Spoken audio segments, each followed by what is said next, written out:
Catus, Maximus here. Just a little video about this, I guess the original RotoZip.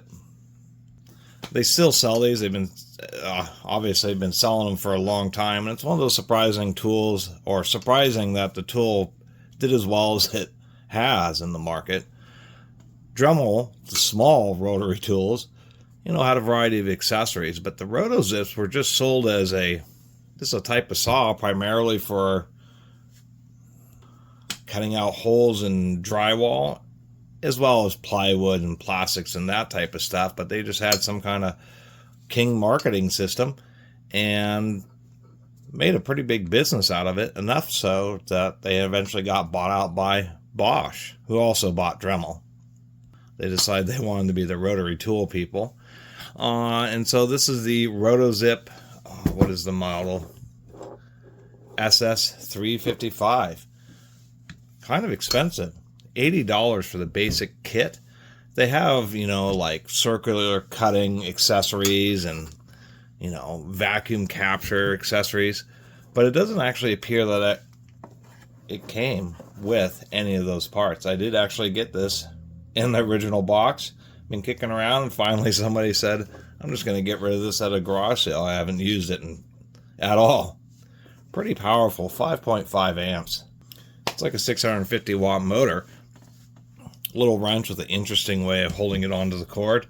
And it also comes with 2 1/4-inch collets. It comes with one in the tool, comes with the spare, or excuse me, 1/8-inch collets, and then it comes with 1 1/4-inch collet. These are standardized among all RotoZips. And oddly enough, it comes with just 2 bits. We have one with a rounded tip, and then I guess this is a plunge type bit for general purpose, and then this is just for drywall. They spin clockwise, and so that was the deal, is they had these counterclockwise bits. They get burned up pretty fast. They really get you on the accessories. But ostensibly, it still pushes the chips away down through the cut, but they still are just a dust machine. And so versus like small trim routers, really not a lot lighter. But I guess they offer just a bit less bulk than just using a trim router to do the same job. Trim routers are more designed to be a little bit more stable. Now, a lot of people bought these to use for, or a significant number, not as specifically to cut out holes in drywall, but to use them as like a Dremel rotary tool, just a very powerful one. You know, people use them since they do have a 1/4-inch collet, you know, people use them as just compact die grinders that just have a lot of power. And with a variety of Dremel accessories and that type of stuff, just in a, you know, that gives you a ton of power and a form factor that's just a little bit easier to manage to do hand projects. And I think that's part of, you know, that isn't talked about much, but that's part of the RotoZip popularity, is just the fact that it's still a relatively budget option to get access to what is a high-powered Dremel rotary tool. And this isn't my favorite unit. The Solaris is. It's a little bit less powerful, but it's just a really well-designed tool that holds all the collets and bits, and the handle has a removable handle. It's a little bit more compact, but still plenty of power. And that's generally what I would recommend. You could even get the anniversary edition. I've even done a video, but I picked up an anniversary edition of the Solaris. So they have red, blue, and silver versions of the Solaris. And the silver one is just a little bit more powerful. This one, what I find strange is it has no variable speed. And that in and of itself isn't a big deal, but why it confuses me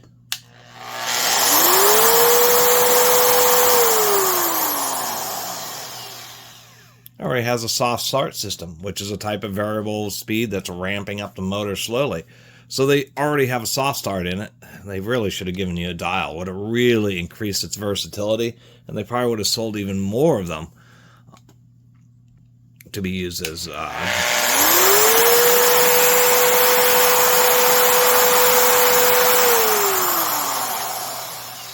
general purpose rotary tools. Kind of an odd switch, although I suppose it's designed like that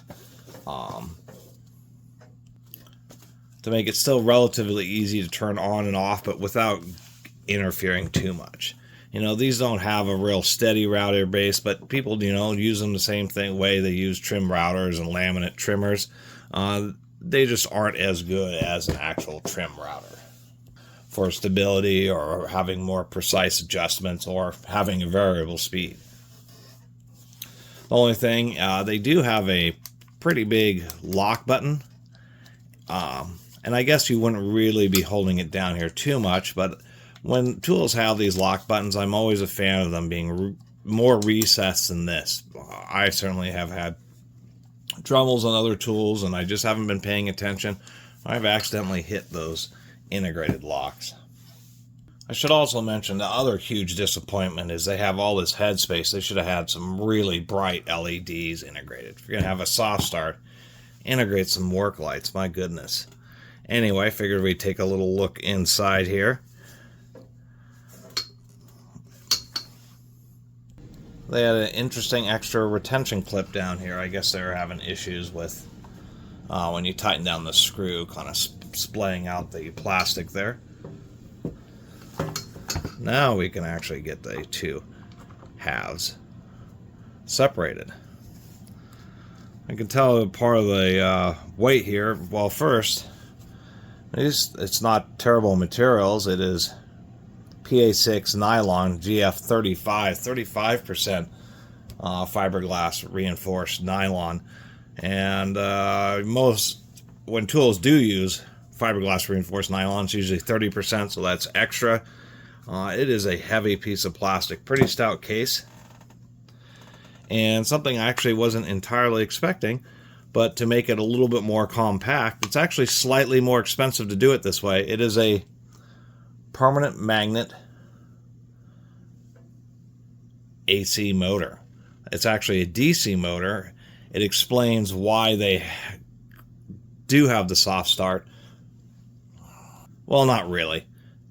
When you have these kind of motors, they are a DC motor, but they're just running off a pulsed DC. This is a bridge rectifier. This is taking the AC coming in and then making it like pulsed. And that's what's providing the impulses to actually drive this DC motor.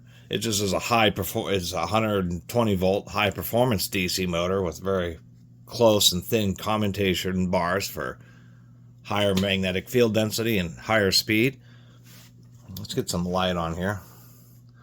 A little bit of what looks like blue epoxy. So the motor's okay, but not great.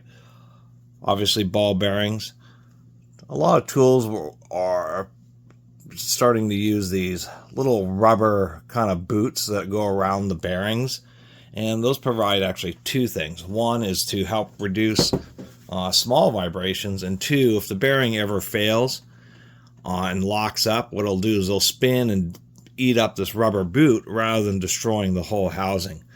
And I'll give them some credit for that. It's actually not bad to just lift this whole assembly out. It just pops out pretty easy. Magnets. And just some simple clock spring type brushes. So that's all just fine. The switch that's inside is just a standard panel rocker switch. This is an electronics store kind of standard switch.